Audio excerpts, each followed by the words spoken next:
జహీరాబాద్లో Congress party గుండాగిరి చేసిన, పోలీసులను వాడిన, డబ్బులు పంచిన, అద్భుతంగా 52 మంది సర్పంచ్లను గెలిచిన మీ అందరికీ శుభాకాంక్షలు. అండ్లదండ్ల మళ్ళా పెద్ద పెద్దయన్ని మనమే గెలిచినాం. మండల కేంద్రం న్యాల్కల్ మనమే గెలిచినాం,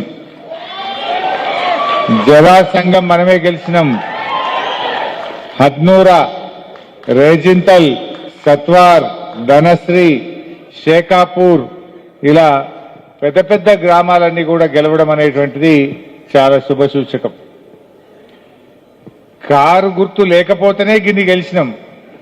రేపు కారు గుర్తు ఎలక్షన్ పెట్టి ఎన్ని గెలుస్తాం? కారును చూస్తే కేసీఆర్ యాదికి వస్తాడు. అందుకే కారు గుర్తు ఎలక్షన్ జెడ్పీటీసీ పెట్టమంటే రేవంత్ రెడ్డి వెనక ముందు అవుతుండు. ఎంపీటీసీ జెడ్పీటీసీ పెట్టలేడు, భయం పట్టుకున్నది. ఆడ కారు కనబడితే జనం గుద్దుడు గుత్తాడేమో అని భయం పట్టుకున్నది. పెద్ద పెద్ద మాటలు మాట్లాడిండు. ఇక బీఆర్ఎస్ లేదు, బీఆర్ఎస్ని ఇక మొలకెత్తనియా, బీఆర్ఎస్ అయిపోయింది అన్నాడు. బిడ్డ నువ్వు మొలకెత్తనియా అంటే 4000 సర్పంచులు మొలకెత్తిరు.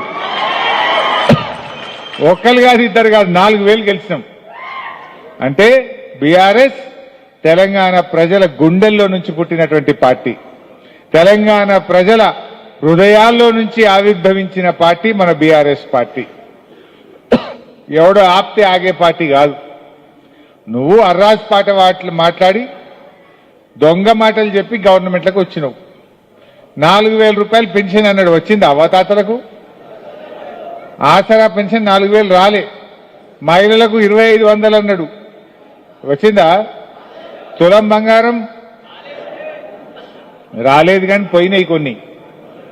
ఏం పోయినాయి? కేసీఆర్ కిట్టు పోయింది, బతుకమ్మ చీర పోయింది, గొర్రెల పంపిణీ పథకం బంద్ అయిపోయింది, దళిత బంధు పోయింది, బీసీ బంధు పోయింది, మైనార్టీ బంధు పోయింది, చేపల పంపిణీ పోయింది, ఉన్న పథకాలు బంద్ అయిపోయినాయి.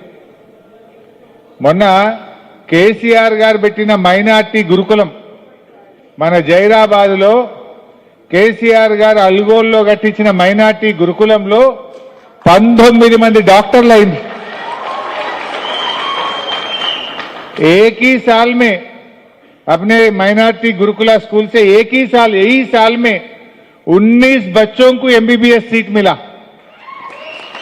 केसीआर साहब क्या करा बोले तो एक ऑटो ड्राइवर वाले का बेटी को डॉक्टर सीट मिला. तरकारी बेचने वाला बंडी पे जहीराबाद में तरकारी बेचने वाले का बेटी आज डॉक्टर बन रहा. एक किसान का बेटी आज डॉक्टर बन रहा.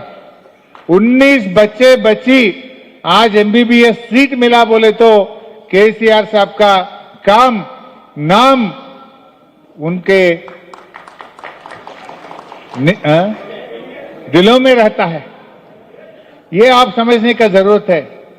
అట్లా ఎస్సీ గురుకులాలు ఎందరైనరు, బీసీ గురుకులాలు ఎందరైనరు, మైనార్టీ గురుకులాలు ఎందరైనరు. రేవంత్ రెడ్డి వచ్చినాక అన్నం చక్కగా పెట్టలేడు. ఆ గురుకుల పిల్లలకు అన్నం సరిగా పెట్టక రోజు దవాఖానలో పడుతున్నారు పిల్లలు. పురుగులన్నం మాకొద్దని రోడ్లు ఎక్కుతున్నారు పిల్లలు. పాము కాటుతో, తేలు కాటుతో, కరెంటు షాకుతో ఇవాళ పిల్లలు పాపం దవాఖానల పాలవుతున్నారు, ప్రాణాలు పోతున్నటువంటి పరిస్థితి ఏర్పడ్డది. అరే మన సంగమేశ్వర బంధు పెట్టిండు. ఆనాడు నేను నీళ్ల మంత్రిగా ఉంటే నారింజ ప్రాజెక్టును అద్భుతంగా డెవలప్ చేస్తే ఎన్ని నీళ్లు ఉన్నాయి ఇప్పుడు నారింజలో? ఆ గేట్లు మంచిగా చేసి పూడిక తీస్తే జైరాబాద్ చుట్టుముట్టు 30 ఊర్లలో నీళ్లు, గ్రౌండ్ వాటర్ పెరిగింది, వాటర్ టేబుల్ పెరిగింది. జహీరాబాద్ పట్టణంలో కూడా బోర్లు వేస్తే మంచిగా నీళ్లు పడుతున్నాయి. ఇంతకుముందు ఉంటుండే నా నీళ్లు. నారింజ చేసినాక ఇటు 20-30 ఊర్లలో బాయిలలో నీళ్లు, బోర్లలో నీళ్లు. మన జహీరాబాద్ పట్టణంలో కూడా బ్రహ్మాండంగా గ్రౌండ్ వాటర్ పెరిగింది. ఆనాడు మిషన్ కాకతీయలో చెరువులు బాగా చేసినాం. ఎన్ని చెక్ డ్యాములు కట్టించినా ఆనాడు జైరాబాద్లో చెరువులు తక్కువనేని నేను నీళ్ల మంత్రిగా 200-300 చెక్ డ్యాంలు ఈ జైరాబాద్కు శాంక్షన్ చేయడం జరిగింది. ఇలా చెక్ డ్యాంలు కట్టడం వల్ల ఊర్ల పొన్న బాయిలల్ల, బోర్లల్ల నీటి ఊట పెరిగింది. అన్ని చెక్ డ్యాములు కట్టినాం ఆ రోజు. అదేవిధంగా ఎన్నో మంచి కార్యక్రమాలు జరిగినాయి. ఇవాళ సంగమేశ్వర కాళేశ్వరం నీళ్లు జైరాబాద్కు తేవాలని ఆ సంగమేశ్వరుడి పేరిట మనం సంగమేశ్వర బసవేశ్వర ప్రాజెక్టును ప్రారంభించినాం. పనులు స్టార్ట్ అయినాయి.